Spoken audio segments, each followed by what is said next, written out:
¿No les ha pasado que de la nada les vienen recuerdos de juegos antiguos? Por lo general, suelen ser recuerdos bonitos de uno disfrutando y viviendo como niño el juego.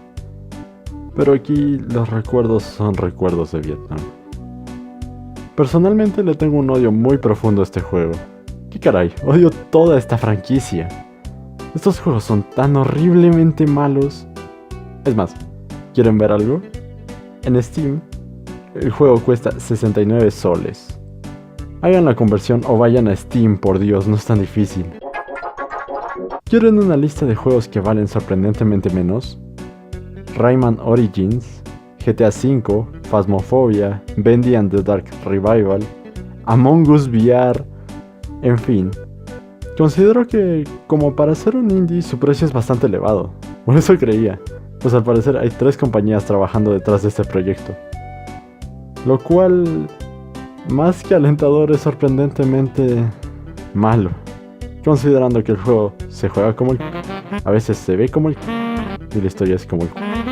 Pero vamos a ver eso después de nuestra obligatoria intro.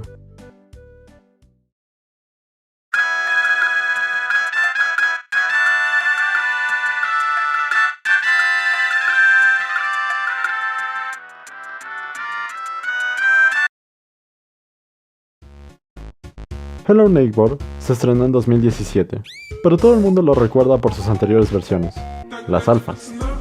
Todo el mundo amó las alfas, incluido un pequeño Sandman. Consideraba este juego revolucionario. Cómo el vecino podía seguirte y perseguirte al querer entrar en su casa. Al no tener acceso a juegos como Metal Gear, fue mi primer contacto con este concepto de esconderte de alguien y que te persiga en un espacio grande. En un videojuego, claro. Pero la joya de la corona y lo que más me gustó fue el potencial de historia que tenía el juego. ¿Qué había en ese maldito sótano? Simple, sutil, pero sobre todo intrigante sótano. En ese entonces me recordó al primer Five Nights at Freddy's. Las alfas te daban el indicio de una historia, y eso me encantaba. Pero luego llegó el juego completo, y...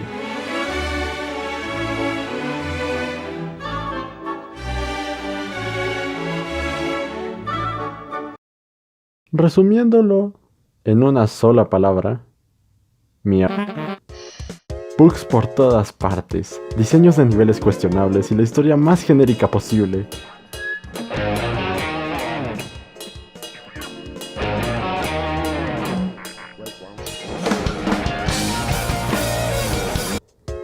Además que como tal, para 3 horas de gameplay, solo se nos narra un evento importante para la historia. Solo uno. Y lo peor de todo es que es la cosa con menos sentido que hay. ¿Por qué este viejo loco quiere raptar a un niño? La razón es estúpida. Quería proteger su secreto, que básicamente es que oculta a su hijo de la sociedad en su sótano. Y nadie sabe realmente por qué. O sea, se nos dice que su esposa murió y que por descuidar a sus hijos, su hijo mató a su hija. Pero lo de esconderlo en el sótano es como un castigo, un escarmiento, una manera de evitar perder al último de los integrantes de su familia, o simplemente... ¡Son mamadas! ¡Son mamadas! ¡Son mamadas! La historia realmente no es el fuerte del juego, y eso que era lo primero que anunciaban. ¿Sí o no, MatPat? Para quienes no lo sepan, los creadores del juego directamente hablaron con el de Game Theory y básicamente le dijeron de la manera más discreta: haznos publicidad que nuestro juego está muriendo. Muchas gracias. De los peores juegos de la historia. Es tan malo que gastar dinero comprándolo es un insulto para la gente de tercer mundo que trabaja día a día por un pan en su mesa. No se olviden de dejar me gusta. Pero luego del festival de mierda que fue el primer juego, ¿creen que volverían a mostrar la cara siquiera? Aparentemente sí, con no solo 3 juegos que aumentan el lore de los juegos, aunque solo lo hace uno porque los otros 2 son solo un dame plata de los creadores. Y uno de ellos es literalmente el maldito Banjo-Kazooie Nuts and Bolts.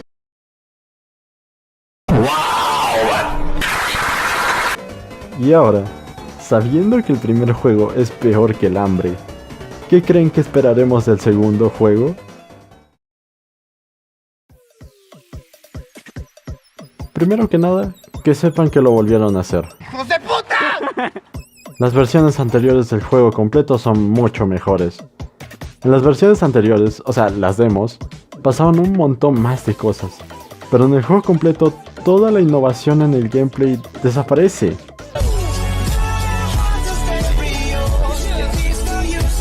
Es que los demos parecen otro juego.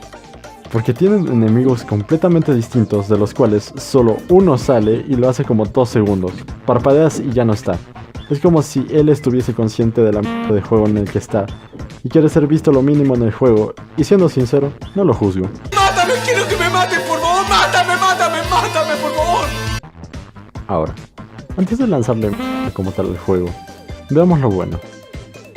En cuanto al estilo artístico, todo está mucho mejor cuidado. Es decir, en este no solo tenemos un vecino, sino 5. Parece un chiste, pero es cierto.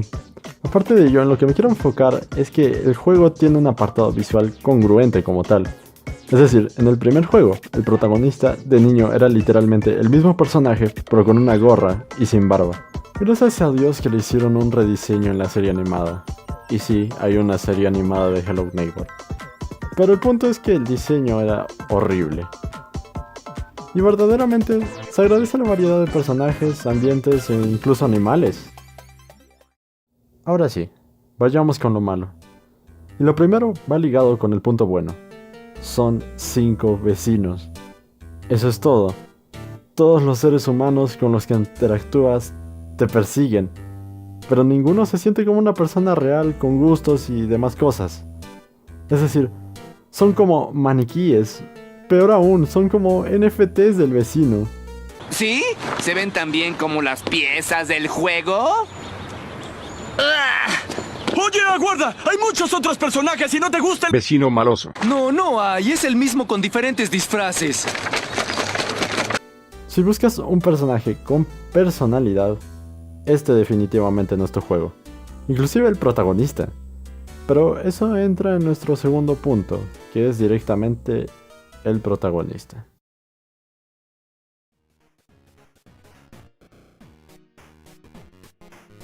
Finalmente tenían la oportunidad de crear un personaje con personalidad y la recontra. Es decir, el protagonista es un periodista y eso es todo. Literalmente tiene la misma personalidad que esta imagen. Pero tiene un giro, si se le puede decir así. Y es que Quentin, que es como se llama el protagonista, puede ser descrito con 2 palabras: periodista y desmayos. Porque para avanzar en la historia no se les ocurrió algo más ingenioso que el protagonista desmayándose constantemente porque... ¿qué mierda es esto? ¿Al fondo hay sitio? Pues mágicamente es transportado de vuelta a su casa cuando se desmaya. ¿Qué? Y esto tiene que ver con el punto más pútrido del juego, su maldita historia. Resumiendo la historia, Quentin es un periodista que está investigando al vecino, y por meter sus narices donde no debe, el vecino decide desaparecerlo, pero de algún mágico modo sobrevive a un palazo en el cráneo, y no solo eso, sino que aparece en su casa. ¿Entienden por qué esta cosa no me gusta? Si no lo entienden todavía, sigamos, porque hay más de estas cosas adelante. Luego de ser golpeado, decide ir a casa del vecino, donde encuentra, además de policías, un misterioso periódico que dice que el museo está cerrado porque pidieron las, supongo, únicas llaves que tenían.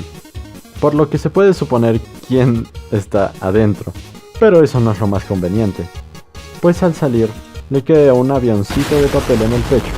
El avioncito es un cartel de desaparecido del hijo del vecino, que aparte dice ayúdenme. Y no solo eso, pues hay más de estos carteles formando un camino.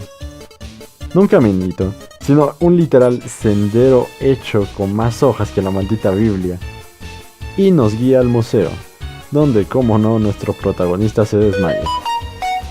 Luego de más vandalismo, desmayos y el posible descubrimiento de una secta que secuestra niños y que no es descubierta porque las grandes autoridades del pueblo encubren sus actos siendo parte de sus rituales. Pero eso no es lo que importa en esto.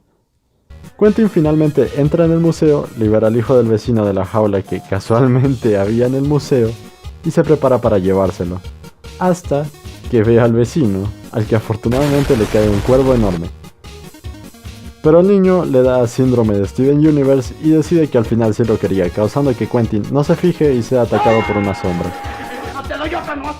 Causando que todo lo que me gustaba del hijo del vecino y toda la empatía que puede que lo tuviese, muera. Y terminando con un final incluso peor que el del primer juego, finaliza el segundo. Y una de las cosas que más odio de este juego son sus intentos por humanizar al vecino. Estamos hablando de una persona que literalmente secuestró a un niño, causándole traumas con los que vivirá hasta el día en el que su alma se separe de su cuerpo.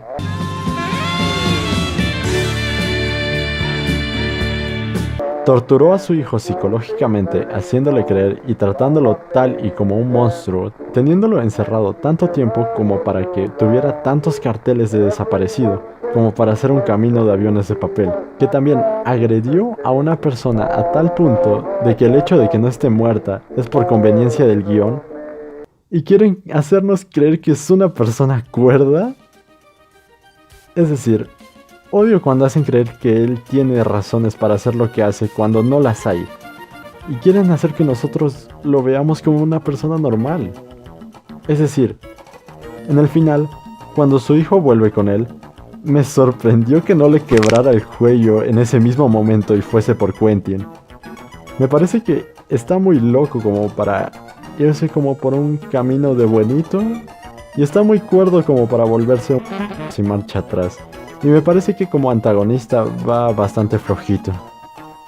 En mi final ideal, el hijo del vecino dejó atrás a Quentin a propósito, y tanto él como su padre pertenecen a una secta caníbal a la cual pertenece también la sombra de que lo atacó, y Quentin murió comido por todo el pueblo en un ritual, aprendiendo que no tenía que meter sus narices donde no lo llamaban. Saber es crecer. Es decir, estoy seguro que es un final malo, pero es mejor final del que seguramente nos van a dar en un tercer juego. Y en general, el juego que nos han dado me parece desperdiciado. Siempre me parece que el vecino de las primeras alfas era un asesino porque sí y no necesitaba ninguna explicación de sus actos. Pero por intentar justificarlo y luego por intentar seguir por el mismo camino, lo dejaron a medias. Esta es una verdadera lástima. Pero bueno, yo fui Sandman y cada vez que una franquicia me decepciona, mis expectativas del futuro van empeorando. Hasta la próxima.